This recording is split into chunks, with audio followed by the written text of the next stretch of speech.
va passer un petit moment dans la méditation de la parole de Dieu.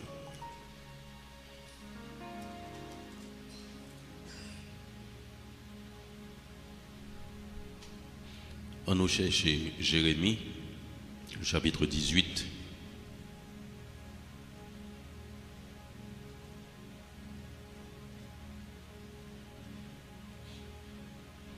Jérémie, chapitre 18.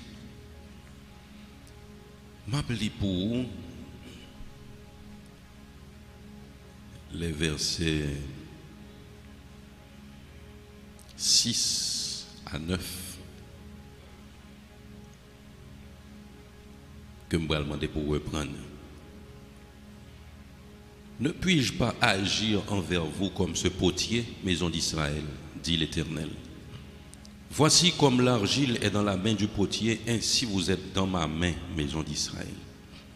Soudain je parle sur une nation, sur un royaume, d'arracher, d'abattre, de détruire. Mais si cette nation sur laquelle j'ai parlé revient de sa méchanceté, je me répands du mal que j'avais pensé lui faire. Et soudain je parle sur une nation, sur un royaume, de bâtir et de planter. Si vous avez Jérémie 18, versets 6 à 9, vous êtes capable de faire lecture ça pour nous, s'il vous plaît.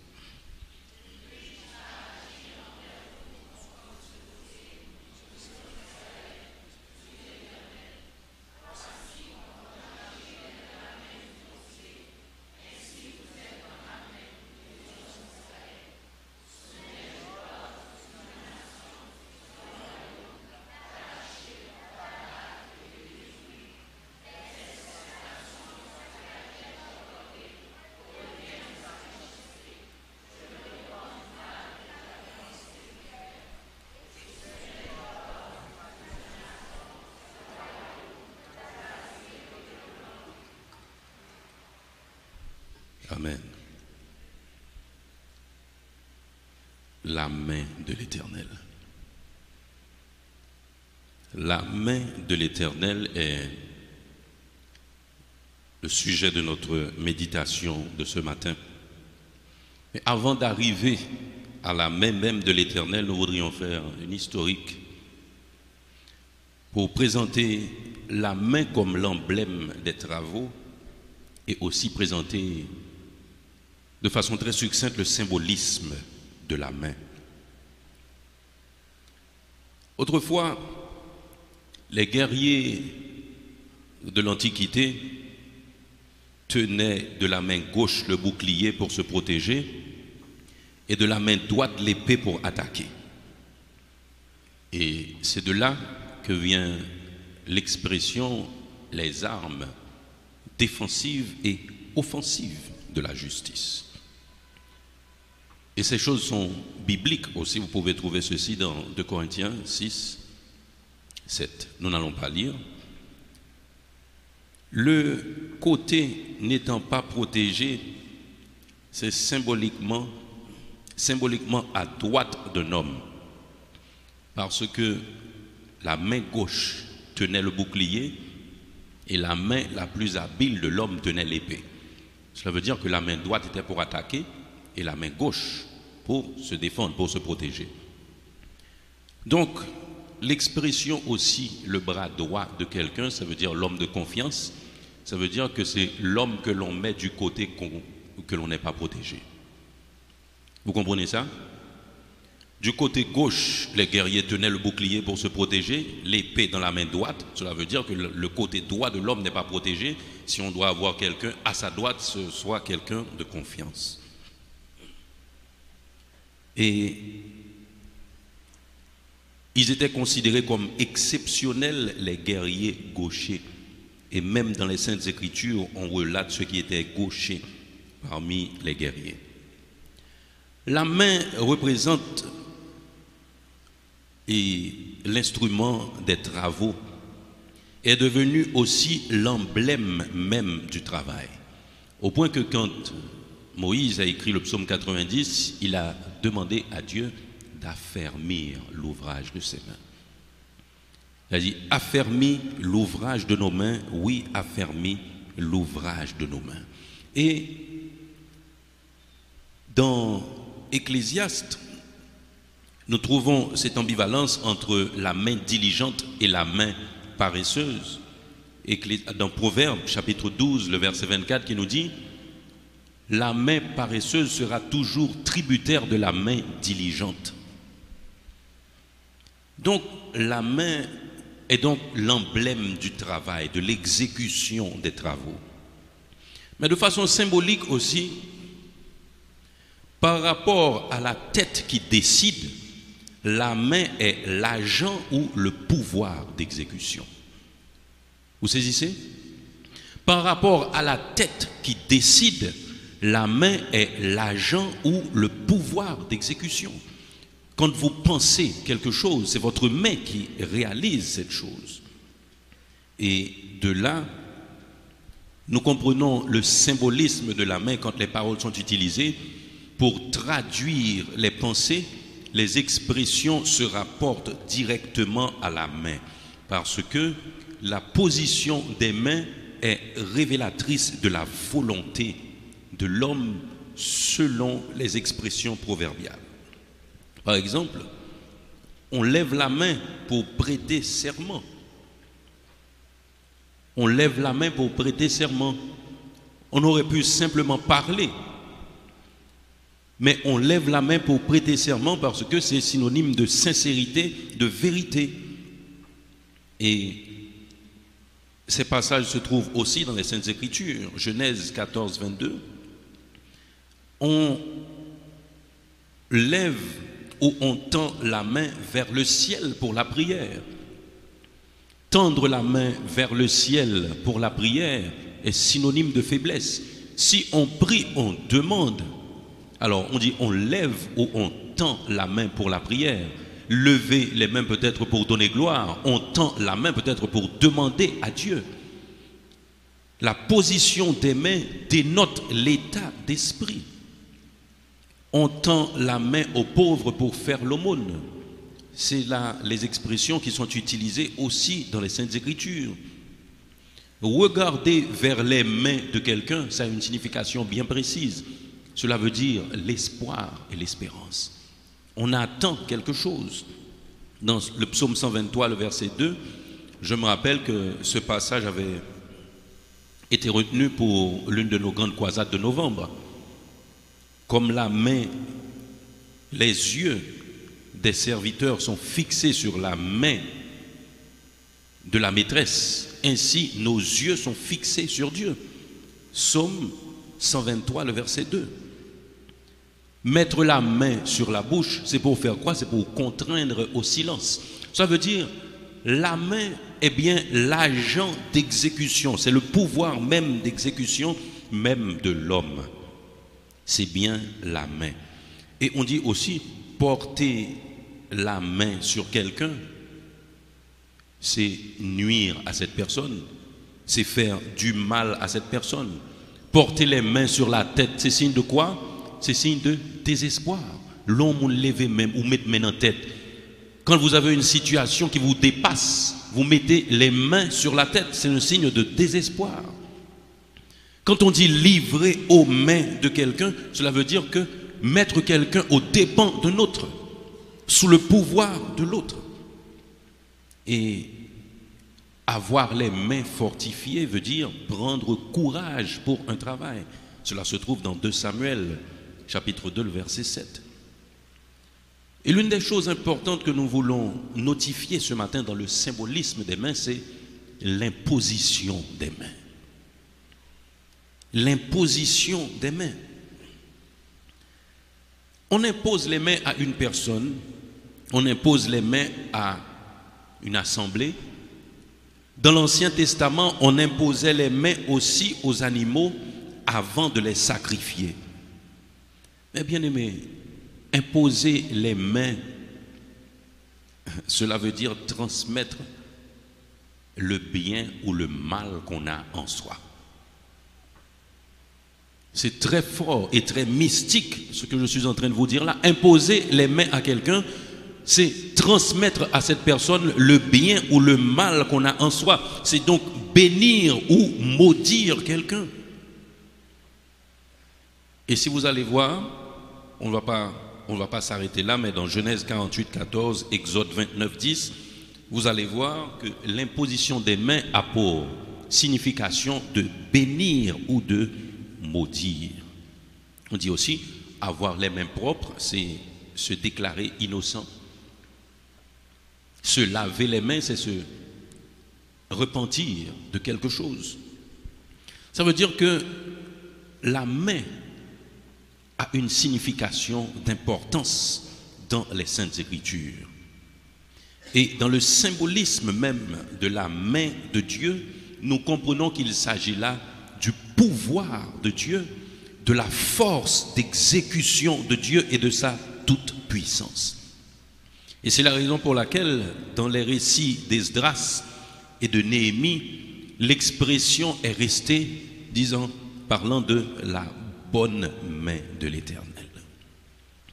La bonne main de l'Éternel. Et comme nous venons de le lire, l'homme est dans la main de Dieu comme l'argile dans la main du potier. Et la parole nous dit, ce que Dieu dit de sa bouche, il l'accomplit de sa main. Ce que Dieu dit de sa bouche, il l'accomplit aussi de sa main. Cela veut dire que la main de Dieu, c'est son pouvoir. La main de Dieu, c'est sa toute-puissance. Mais souvent, nous nous attachons seulement à la bonne main de l'Éternel. Nous allons essayer de voir rapidement ce matin comment Dieu, de sa main, il agit. D'abord, de sa main, Dieu a le pouvoir de création. Il a le pouvoir de création. Le psaume 102, le verset 26. On dirait que le livre des psaumes a disparu dans ma Bible. Psaume 102, un passage tout simple. Il nous dit, alors 25, « Tu as anciennement fondé la terre et les cieux sont l'ouvrage de tes mains. » Dieu, avec ses mains, il crée. Il est Dieu, il est esprit.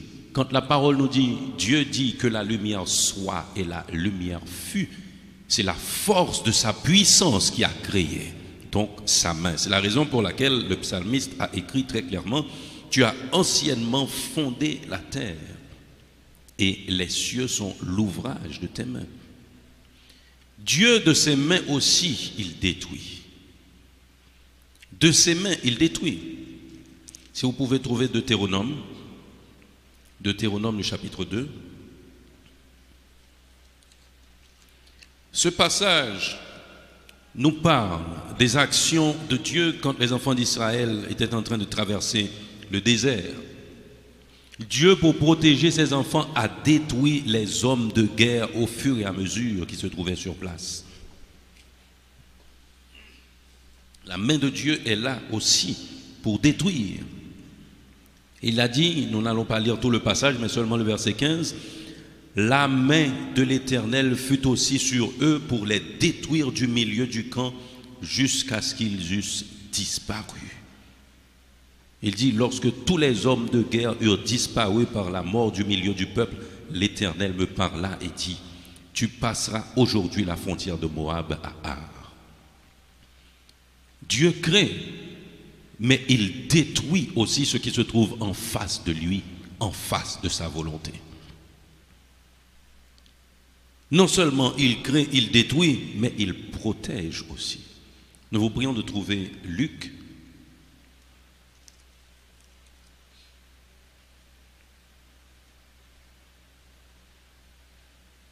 chapitre 1er, le verset 57 à 66.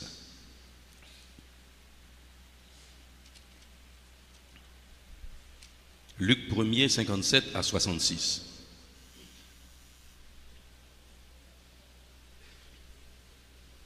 À la naissance de Jean-Baptiste, la main de l'Éternel a eu aussi son intervention à faire.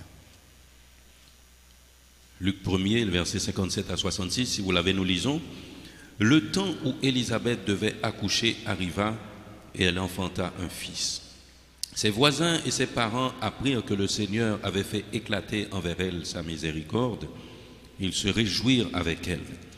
Le 8e jour, ils vinrent pour circoncire l'enfant et ils l'appelaient Zacharie, le nom de son père. Mais sa mère prit la parole et dit « Non, il sera appelé Jean ». Ils lui dirent « Il n'y a dans ta parenté personne qui soit appelé de ce nom ». Et ils firent des signes à son père pour savoir comment il voulait qu'on appelle. Zacharie demanda des tablettes et il écrivit « Jean est son nom ». Et tous furent dans l'étonnement. Au même instant, sa bouche s'ouvrit, sa langue se délia et il parlait bénissant Dieu. La crainte s'empara de tous les habitants d'alentour et dans les montagnes de la Judée, on s'entretenait de toutes ces choses. Tous ceux qui les apprirent les gardèrent dans leur cœur en disant « Que sera donc cet enfant ?» Et la main du Seigneur était sur lui. La main du Seigneur était avec lui. J'aime ce récit, mes bien-aimés. On ne l'a pas dit explicitement, mais implicitement, nous l'avons bien compris. Ils étaient en train de faire des signes à Zacharie parce qu'il se trouvait à distance, pour lui demander comment est-ce qu'on allait appeler l'enfant. Parce que sa maman Élisabeth disait qu'on allait l'appeler Jean, selon la demande de Dieu. Et à distance, Zacharie demanda des tablettes et il a écrit « Jean est son nom ». Et le miracle de tout ça, c'est que la langue de l'enfant se délia le 8e jour de sa naissance et il bénissait Dieu. Et le verset 66 me dit « La main du Seigneur était avec lui ». Dieu protège, mes bien-aimés. Vous savez ce que c'était que la mission de Jean? Vous savez ce que c'était que la mission de Jean? Dieu l'a protégé dès sa naissance et c'est par sa main qu'il l'avait protégé. Dieu, il conduit. Psaume 139, vous connaissez ce passage.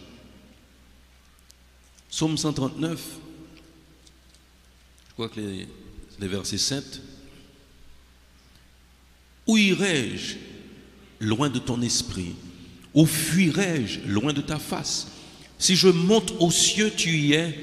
Si je me couche au séjour des morts, t'y voilà. Si je prends les ailes de l'aurore et que j'aille habiter à l'extrémité de la mer, là aussi ta main me conduira et ta droite me saisira. Dieu, il conduit. Il indique les chemins, mes bien-aimés. Mais il conduit, mais il punit aussi, oui. Il punit aussi. Ce Dieu qui bénit, il sait punir aussi, oui, mes bien-aimés. 1 Samuel 12, les versets 13 à 15. Je vous prie de les trouver. 1 Samuel 12, les versets 13 à 15. Parce que trop souvent, les gens ne comprennent pas les choses. Alors, en français, on dit le bon Dieu. Bon est décollé de Dieu. C'est un qualificatif que l'on ajoute à Dieu. Mais en créole, on l'appelle bon Dieu, c'est collé. Cela veut dire qu'on a tendance aussi à penser que ce bon Dieu, il y a des choses qu'il ne peut pas faire. Eh bien, ce bon Dieu, il punit aussi, oui. Tout comme le Père qui aime ses enfants les châtie, Dieu aussi, il punit. 1 Samuel 12, 13 à 15.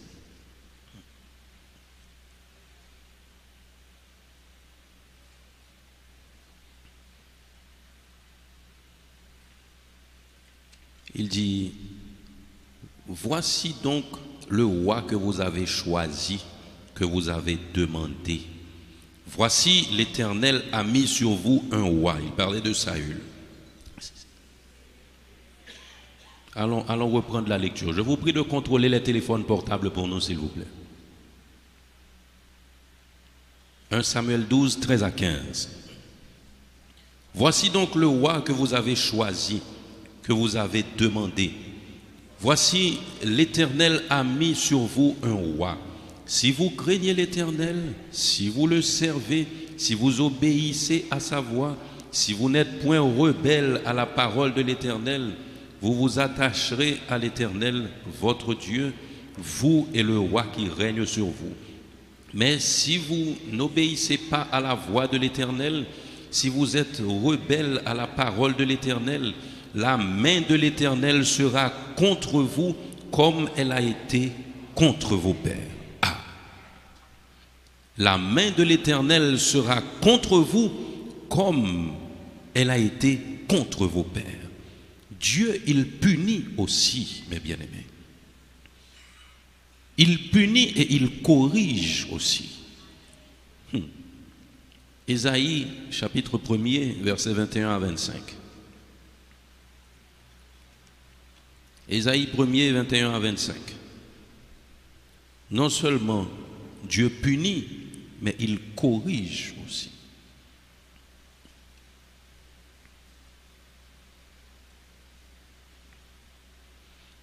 Ésaïe 1er, 21 à 25. Quoi donc? La cité fidèle est devenue une prostituée. Elle était remplie d'équité. La justice y habitait. Et maintenant, il y a des assassins. Ton argent s'est changé en scorie. Ton vin a été coupé d'eau. Tes chefs sont rebelles et complices des voleurs. Tous aiment les présents et courent après les récompenses. Ils ne font pas droit à l'orphelin et la cause de la veuve ne vient pas jusqu'à eux. C'est pourquoi, voici ce que dit le Seigneur, l'Éternel des armées, le fort d'Israël. Ah, je tirerai satisfaction de mes adversaires et je me vengerai de mes ennemis. Je porterai ma main sur toi, je fondrai tes scories comme avec de la potasse et j'enlèverai toutes tes parcelles de plomb. Dieu corrige, mes bien-aimés. Je ne vais pas vous dire que cette portion ressemble à Haïti. Est-ce que je devrais vous le dire? Que cette portion ressemble à Haïti? Vous venez de le lire, je n'ai pas besoin de le dire. La cité fidèle est devenue une prostituée. Elle était remplie d'équité, la justice y habitait et maintenant il y a des assassins. Ton argent s'est changé en scorie, ton vin est coupé d'eau. Tes chefs sont rebelles et complices des voleurs. Tous aiment les présents et courent après les récompenses. Ils ne font pas droit à l'orphelin et la cause de la veuve ne vient pas jusqu'à eux. Dieu corrige, mes bien-aimés. Dieu corrige et il a averti. Avec quoi il va corriger? Je porterai ma main sur toi. Je porterai ma main sur toi et je fondrai tes scories comme avec de la potasse et j'enlèverai toutes tes parcelles de plomb. Dieu corrige, mes bien-aimés. Il fortifie aussi.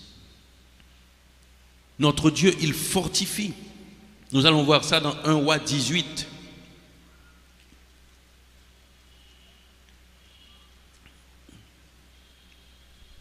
1 Roi 18. Ce passage est assez long, mais nous allons seulement lire le verset 46 pour comprendre comment Dieu il peut fortifier. Quand Élie avait fait rassembler les prophètes de Baal en confrontation avec Dieu, il avait fait mettre de l'eau sur l'autel. Et Dieu, par son feu, a consumé le sacrifice d'Élie. Après, il y eut un carnage parce que les prophètes de Baal ont été ramenés là où ils devaient être égorgés. Et le roi Akab est monté sur son char pour se rendre jusqu'à Jizréel et Élie eut la force de courir devant le char. Et lui, il était à pied. Le verset 46 me dit: et la main de l'Éternel fut sur Élie, qui se saignit les reins et courut devant Akab jusqu'à l'entrée de Jezreel. Dieu fortifie, mes bien-aimés. Si vous êtes fatigués aujourd'hui, rappelez-vous que le Seigneur, il fortifie. Le Seigneur fortifie. Le roi Akab était sur son char et Élie, lui, a couru devant le char jusqu'à Jezreel. Dieu, il gouverne. Il gouverne. Et dans Actes 7, 50,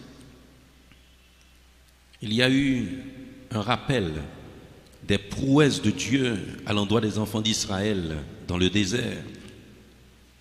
Et il a parlé de tous ces miracles. Et il a dit au verset 50, « N'est-ce pas ma main qui a fait toutes ces choses ?» Vous savez, mes bien-aimés, les enfants d'Israël revenus de l'esclavage fraîchement n'étaient pas un peuple, n'étaient pas organisés.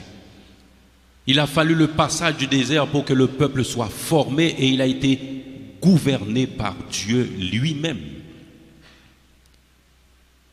Et c'est à ce moment que Dieu avait donné les tables de la loi à Moïse aussi. Dieu a gouverné le peuple dans le désert pour le former. Dieu gouverne. Et dans Acte 7, 50, qui a relaté tout ceci, le passage nous dit, « N'est-ce pas ma main qui a fait toutes ces choses ?» La main de l'Éternel agit, mes bien-aimés. Et je voudrais finir avec ces paroles. La main de l'Éternel agit, mais il vous faut vous positionner pour savoir comment la main de l'Éternel sera sur vous. Il vous faut vous positionner pour savoir comment la main de l'Éternel sera sur vous. Vous l'avez bien remarqué. Quand vous êtes dans la désobéissance, il punit et il corrige. Il punit et il corrige. Et la correction de Dieu, mes bien-aimés, certaines fois, cela nous laisse avec des marques indélébiles. C'est vrai. Je l'ai lu quelque part, la main de Dieu sera toujours sur toi à quelques endroits où tu seras. Mais si cet endroit n'est pas selon la volonté de Dieu, la main de Dieu pourrait être aussi sur toi comme il l'a été sur Jonas. Jonas, Dieu l'avait envoyé à Ninive pour aller prêcher. Il a choisi d'aller à Tarsis. Et il avait humainement toutes les raisons de ne pas y aller. Parce que les gens de Ninive étaient cruels et méchants. Et ils avaient dressé, autant que je me rappelle, des statues pour rappeler les personnages qu'ils avaient assassinés. Pour se rappeler leur cruauté et garder cette même ligne. Jonas, avait peur et n'aimait pas Ninive. Mais c'est là que Dieu l'avait envoyé. Il est monté dans un navire qui se rendait à Tarsis et la main de l'Éternel était sur lui. Et quand la main de l'Éternel fut sur Jonas, la mer a été agitée par l'Esprit de Dieu. Et là, les matelots ont dû jouer pieds et mains. Ils ont tiré au sort. Et Dieu a permis que le sort tombe sur Jonas pour qu'il soit découvert alors qu'il dormait profondément au fond du bateau. Et là, on l'a dû jeter à la mer. Il a été avalé par un poisson parce que la main de l'Éternel était sur lui. Révisez votre position ce matin, mes bien-aimés, pour savoir comment est-ce que vous voulez que la main de Dieu soit sur vous. Est-ce que vous voulez la bonne main de l'Éternel? Soyez obéissants. Est-ce que vous voulez la bonne main de l'Éternel? Faites la volonté de Dieu. Est-ce que vous voulez la bonne main de l'Éternel? Marchez selon les voies qu'il a prescrites. Mais si vous voulez voir la justice de Dieu, la punition de Dieu, la correction de Dieu, à vous de décider. Et moi, je vous conseillerais, mes bien-aimés, de toujours vous aligner à la volonté de Dieu. Il sera pour vous ce bon Dieu. Il est toujours ce bon Dieu, oui, même dans la correction et dans la punition. Mais vous sentirez mieux la douceur de ce Dieu que vous servez. Que Dieu vous bénisse.